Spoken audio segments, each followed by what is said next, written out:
ஹீரோக்கள் வந்து அவங்க இவ்வளவு கொடுக்கல, இவங்க இவ்வளவு கொடுக்கல. பெரிய பெரிய நடிகர்கள் கொடுக்கறது மட்டும்தான் நம்ம விளம்பரம் பண்றோம். ஹீரோவா நடிச்சு தோத்தவங்க இருக்கான் பிரதர், வில்லனா நடிச்சு தோத்தவங்க இல்லவே இல்லை. இந்த சினிமா பாக்குறீங்களா அப்படின்னு சொல்லிட்டு ஒரு ப்ராமிசிங் ஆக்டர், ஒவ்வொரு படத்துக்கும் அவரோட ரோல்ல அவ்வளோ ஒரு வேரியேஷன்ஸ் நம்மளால பார்க்க முடியும். ஸோ பிக் பாஸ் மூலமா நம்ம மனசுல நீங்காத இடம் பிடிச்சிருக்க ஒருத்தர் இன்னைக்கு வந்து அவரோட ஃப்ரெண்டை சப்போர்ட் பண்றதுக்காக இங்க வந்திருக்காரு. ஸோ ஒரு பெரிய பெரிய கைத்தட்டலோட மக்கள் மனம் கவர்ந்த நாயகன் நம்மளோட ஆரிய அவர்களை மேடை கலைக்கலாம். ஒரு பெரிய பெரிய கைத்தட்டல்.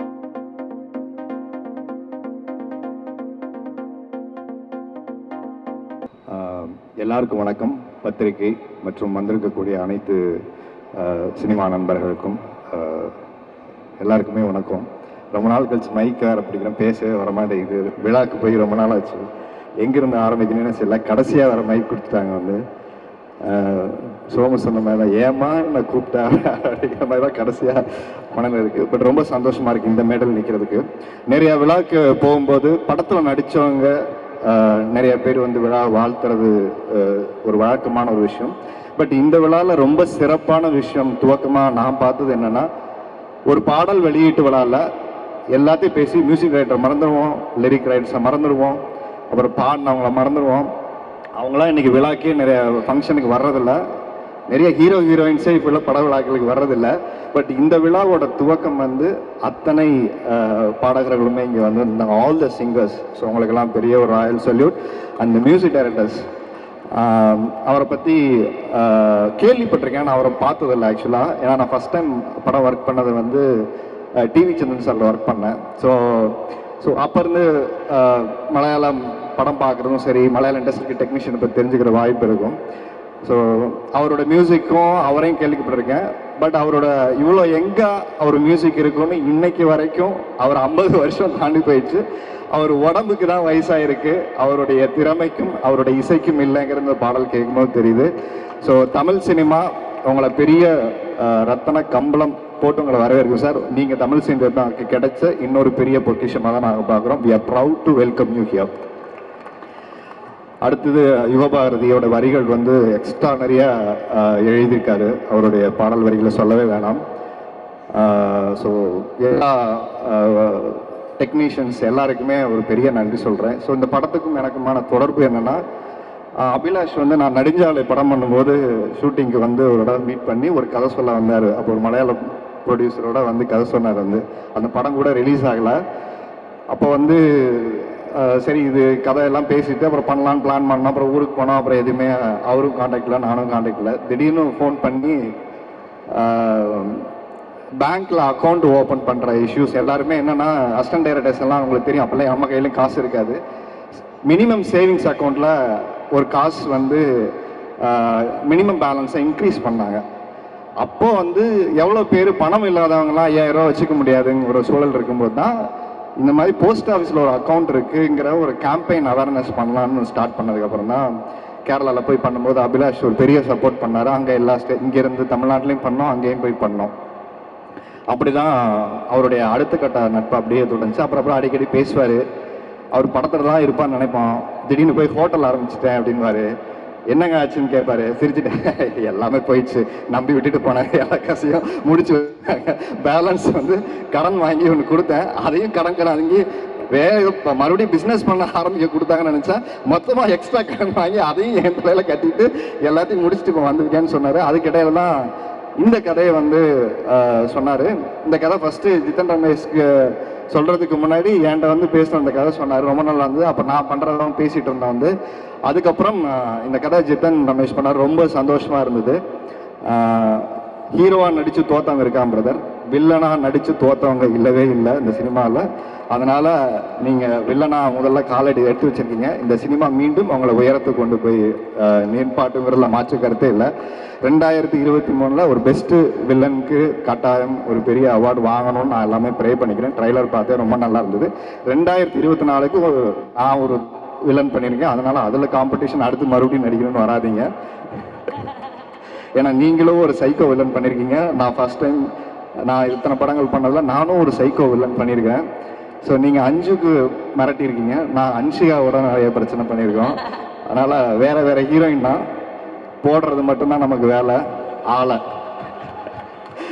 ஸோ அதனால இதில் வந்து ரொம்ப மிரட்டியாக இருந்தது. ஒரு வாரத்துக்கு முன்னாடி ட்ரைலர்லாம் வந்து அவர் காமிச்சார். மியூசிக்கோட ஆர்கெஸ்ட்ரேஷன் வந்து எக்ஸ்ட்ரானரியாக இருந்தது, ரொம்ப பியூட்டிஃபுல்லாக இருந்தது. சவுண்ட் டிசைனிங் அது ராஜகிருஷ்ணன் எல்லாமே ஒர்க் பண்ணியிருக்காங்கன்னு நினைக்கிறேன். ரொம்ப எக்ஸலண்ட்டாக இருந்தது. குட்டி குட்டி சின்ன சவுண்ட்ஸு, அந்த மூடு ரொம்ப நல்லா இருந்தது. அண்ட் நம்ம சினிமாட்டோகிராஃபர் ஆள் வளர்ந்துருக்காரு அப்படிங்கிறத எல்லாரும் சொல்கிறாங்க. ஆனால் அவரோட சினிமாட்டோகிராஃபியோட எந்த பண்ணாலுமே அவருடைய மனசு ஒன்று இருக்கு. நான் அப்புறம் போல பார்த்தேன், towards dedication to the work. இங்கே நிறைய பேர் வந்த டெக்னீஷியன்ஸ் சொன்னாங்க 500 ரூபாய்க்கெல்லாம் ஃபைட் மாஸ்டர் கிடைக்கிறாங்க.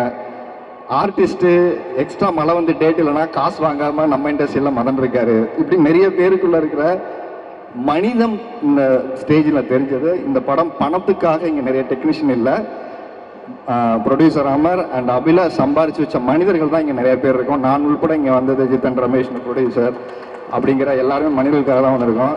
அர்ச்சனாலாம் பயங்கர பிஸி, முடிச்சுட்டு 8 மணிக்கு மேலே இன்னைக்கு வரணும், அண்ணன் பக்கத்தில் நிற்கணுங்கிறதா. சோமு, நிஷாலாம் டேட்டே இல்லை. எங்கள் வீடு பக்கத்துலலாம் இருக்காங்க, எங்கள் வீட்டுக்கு ஒரு நாள் கூட வந்ததில்லை.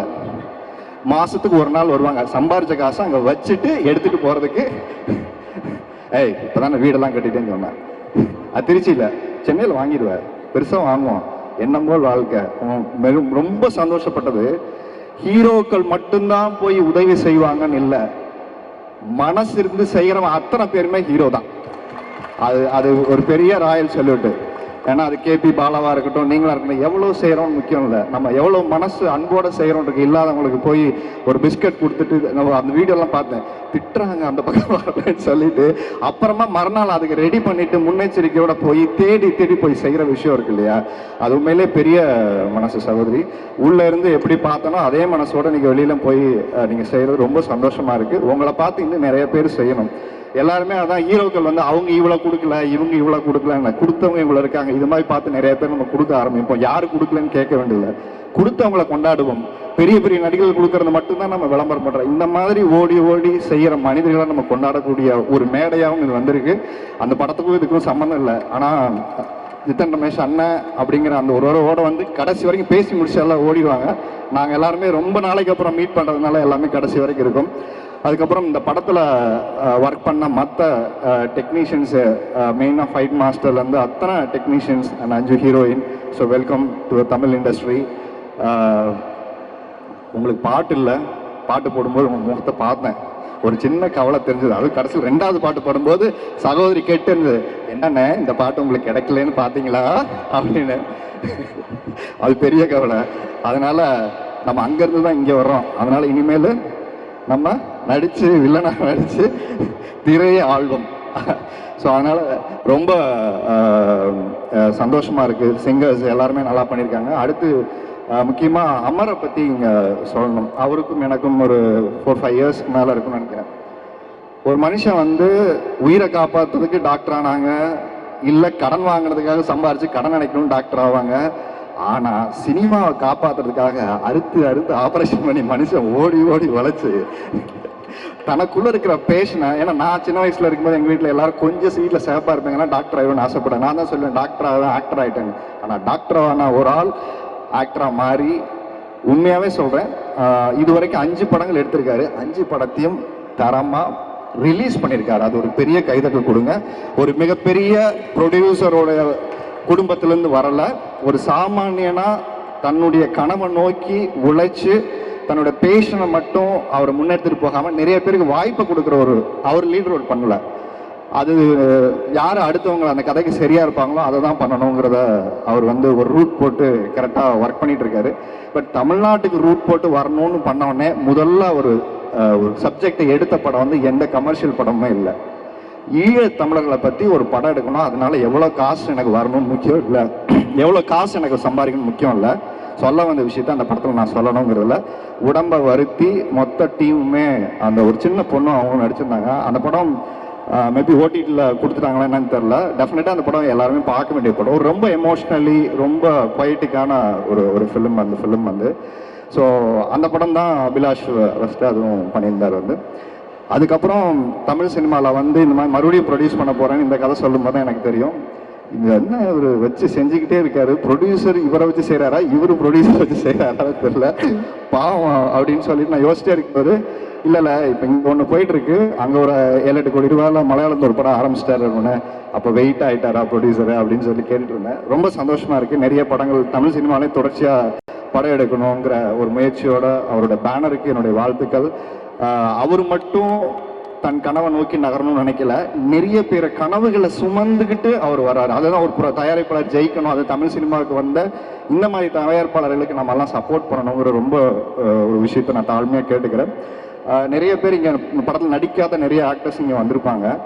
இவங்கெல்லாம் அந்த படத்துக்கும் அவங்களுக்கும் சம்மந்தம் இல்லை சொன்ன மாதிரி. ஆனால் இங்கே வந்திருந்த அபிலாஷ் ஜெயிக்கணும், ப்ரொடியூசர் ஜெயிக்கணும், டெக்னீஷியன்ஸ் ஜெயிக்கணும், ஜித்தன் ரமேஷ் ஜெயிக்கணுங்கிற நோக்கத்தோடு வந்து தான் நான் கேட்ட. ஜித்தன் ரமேஷ் யாரெல்லாம் இன்வைட் பண்ணியிருக்காருன்னு அவர் ஒரே ஒரு பதில் தான் சொன்னார். நான் நினச்சா எல்லாரையும் கூப்பிடலாம், ஆனால் இந்த படம் நான் ஜெயிச்சுட்டு எல்லாரையும் ஒரு மேடையில் கூப்பிடணும்னு சொல்லியிருக்காரு. ஸோ அது வந்து ரொம்ப ரொம்ப அந்த தன்னம்பிக்கை எனக்கு ரொம்ப பிடிச்சது. யாரை கூப்பிட்டு நம்ம படம் ரிலீஸ் பண்ணுறோன்னு முக்கியம் இல்லை, படம் ரிலீஸ் ஆனதுக்கப்புறம் நம்மளை கூப்பிட்டு பேசணுங்கிற ஒரு சூழ்நிலையை உருவாக்கணுங்கிற ஒரு விஷயம் ரொம்ப ரொம்ப முக்கியமான விஷயம். உங்களுக்கான டைம் ஸ்டார்ட் ஆயிடுச்சு பிரதர். இப்போ கூட ஒரு வாரத்துக்கு முன்னாடி இந்த பிக் பாஸ் சீசன் வந்தோம்னா நிறைய பாப்அப்ஸ் வரும்ல, அப்போ நீங்கள் பேசின ஒரு பாப்அப்ஸ் வந்து ஃபோனை நோண்டிட்டு இருக்கும்போது வந்தது.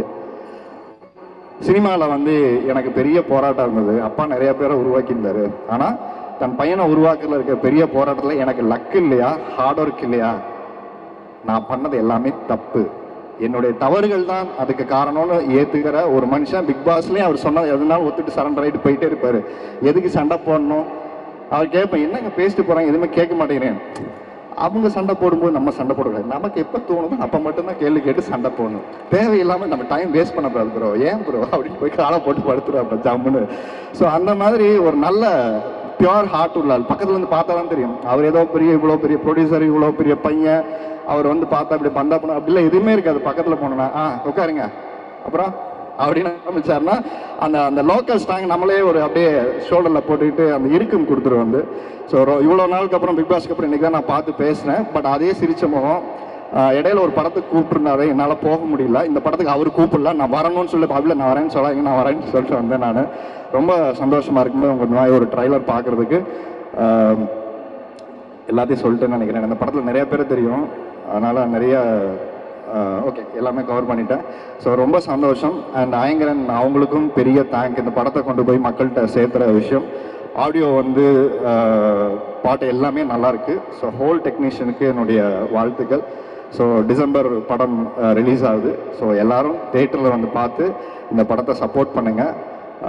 ஒரு நல்ல திரைப்படத்தை கொண்டாடக்கூடிய அத்தனை பத்திரிகையாளர்களும் நிறைய படங்களை, நீங்கள் சின்ன சின்ன படங்கள் இந்த வருஷம் டாடா, குட் நைட், நிறைய படங்கள் வந்து ஓடி இருக்கு. ஸோ இந்த சின்ன படம் நாளைக்கு ரிலீஸ் ஆகும்போது ஒரு பெரிய படம் ஆக மாறி ஒரு வெற்றி விழாவில் திருப்பம் எல்லாரையும் நம்ம மீட் பண்ணுவோம்னு நினைக்கிறேன். தொடர்ச்சியாக தமிழ் படம் பண்ணுறதுக்கான ப்ரொடியூசர் வந்திருக்காரு. உங்களுக்கும் ஒரு பெரிய இந்த படம் ஒரு ஓப்பனிங்கை கிரியேட் பண்ணி கொடுக்கட்டும். உங்களுக்கும் ஒரு ரூட்டை போட்டிங்க அடுத்து என்ன படம் பண்ணணும்னு. ஸோ உங்கள் ரூட்டு அதோட பயணிட்டும். நன்றிம்மா, நல்லா என்கேஜிங்காக பண்ணீங்க. தேங்க்யூ அண்ணா, தேங்க்யூ ஸோ மச். தேங்க்யூ, ரொம்ப சந்தோஷமா. Thank you thank you. கேள்வி இல்லைல்லம்மா எதுவும்? என்னன்னா கேள்வி எது இருக்காம்மா? கேள்வி எதுவும் இல்லைண்ணா. இல்லை நீ அவர் கேட்டாரு இவர் கேட்டாரு இவரு கேட்டாருன்னு அவர் வந்து கேட்குறாரு இப்போ பிக் பாஸ் பார்க்குறீங்களா அப்படின்னு சொல்லிட்டு. டைம் கிடைக்கும் போது பார்க்குறேன், கட்டாயம் பார்க்குறேன். டைம் கிடைக்கும் போது பார்க்குறேன். ஆமாம், எல்லா சீசன் 7 இப்போ ஃபினாலே ஆரம்பிக்கும் போது எல்லாருக்குமே என்னுடைய வாழ்த்துக்கள். வெற்றியாளரை வந்து இந்த இருக்கிற ஆட்களை யாராவது ஒருத்தர் தேடி வரப்போகிறாங்க. ஸோ யாருக்கு பிடிச்சிருக்கோ அவங்களுக்கு ஓட் பண்ணுங்க. சண்டைகள்லாம் போட்டுப்பாங்க, நம்ம எதுவும் சொல்ல தேவையில்லை. தங்கச்சி பார்த்தாங்க சிரிக்குது, அண்ணா ஆரம்பிச்சிட்டாரு அப்படின்னு பிக் பாஸ் மேலே. ஓகே அண்ணா, தேங்க்யூ. நம்ம ஆரிய அண்ணனுக்காக ஒரு பெரிய பெரிய கைத்தறி கொடுத்துடலாம். Thank you so much for coming here Anna. Thank you so much. இந்த ஸ்டேஜ் நம்ம ரொம்ப நேரமாக வெயிட் பண்ணிட்டு இருக்க ஒரு பர்சன். பிகாஸ் நான் வந்து ஃபஸ்ட்டு 90s கிட்ஸ் எல்லாருக்கும் ஒரு பிடிச்ச படம் அப்படின்னு சொல்லலாம். ஸோ அந்த படத்தை பார்த்து நம்மளும் இந்த மாதிரி மறைஞ்சு போனால் எப்படி இருக்கும், நம்ம எல்லாரையும் தேடுவாங்களாம், அந்த மாதிரிலாம் நான் யோசிச்சிருக்கேன். ஸோ இந்த படத்தை பற்றி சார் என்னென்னலாம் பண்ணியிருக்காங்க அப்படின்னு கேட்டப்போ லைக் இது வந்து பூமிக்கு அடியில் அவங்க சொன்ன மாதிரி 5500 ஸ்கொயர் ஃபீட்டில் ஒரு செட்டு போட்டிருக்காங்க. அந்த செட்டில் வந்து 36 டிகிரி ஹீட் இருக்கும். கீழே வந்து ஃபேன் இருக்காது, எதுவுமே இருக்காது. அதில் வந்து அவங்க ஆக்ட் பண்ணி அதுக்கப்புறம் வெளியில் வந்து பயங்கரமாக பயங்கரமான எஃபோர்ட்லாம் இந்த படத்துக்காக எடுத்திருக்காங்க. அது மட்டும் இல்லாமல் முக்கியமாக ஒரு கிளைமேக்ஸ் சீக்வன்ஸில் வந்து பார்த்தீங்கன்னா ஃபயர் வச்சு ஒரு பெரிய கிளைமேக்ஸ் சீக்வன்ஸ் இருக்குது. ஸோ அதில் வந்து நிஜமாலுமே ஃபயர் வந்து கொஞ்சம் ஸ்ப்ரெட் ஆயிருக்கு. ஸோ அதில் எல்லாம் தாண்டி ஒரு எஃபோர்ட் எடுத்து ஒரு டெடிகேட்டடாக இந்த படத்தை வந்து அவர் பண்ணியிருக்காரு. கண்டிப்பாக இதுக்கப்புறமும் அவர் பண்ண போகிற ரோல் எல்லாமே ஒரு பவர்ஃபுல்லான ரோலாக இருக்கும். இது வரைக்கும் அவர் நடித்த படங்களும் அதே மாதிரி தான் இருந்திருக்கு. ஒரு பெரிய பெரிய கைத்தட்டலோட படத்தின் நாயகன் ஜித்தன் ரமேஷ் அவர்களை சில வார்த்தைகள் பேச வருமாறு அளிக்கிறேன். அவருக்காக ஒரு பெரிய பெரிய கைத்தட்டல் கொடுத்துடலாம்.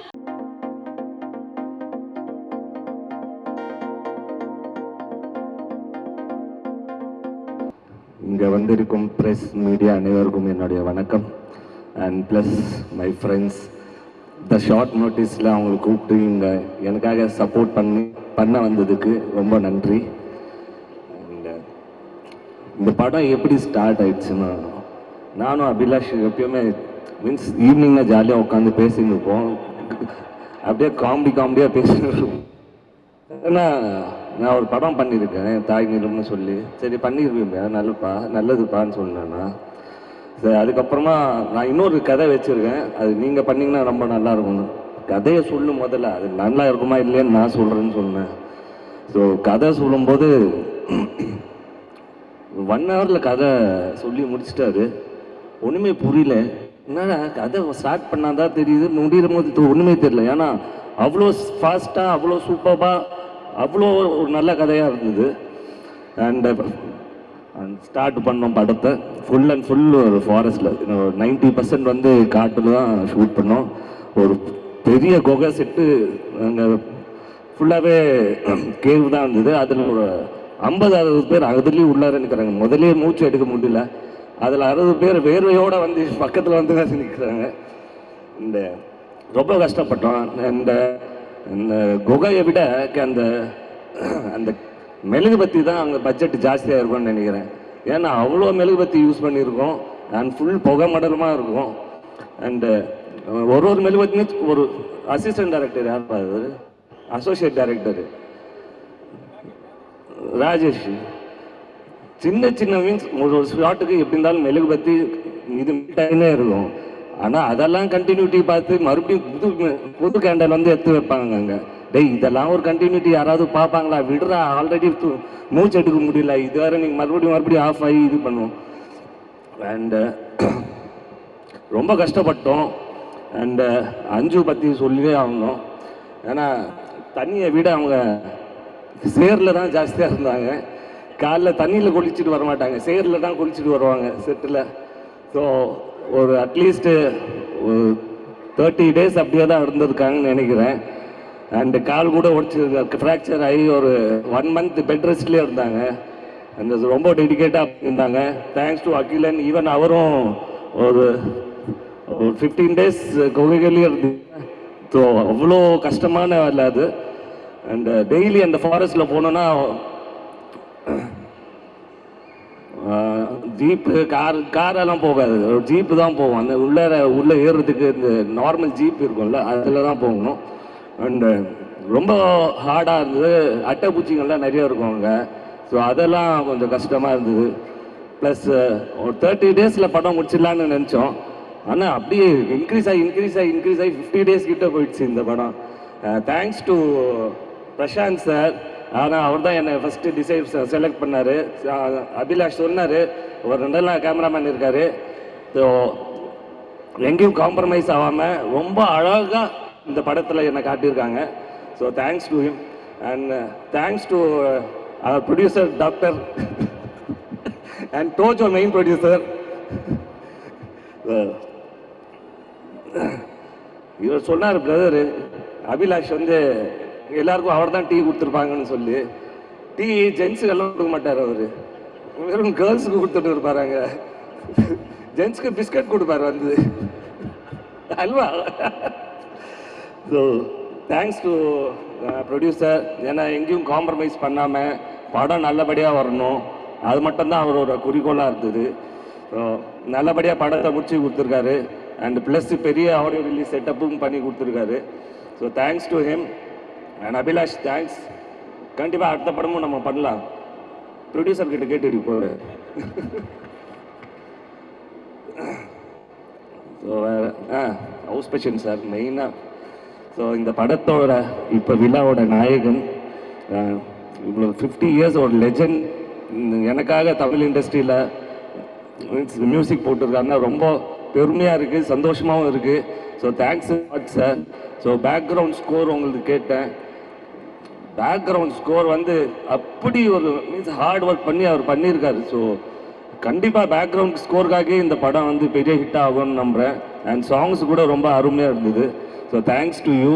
கண்டிப்பாக அடுத்த படங்கள் நம்ம வேலை செய்யலாம் சார். அண்டு வேறு யார்,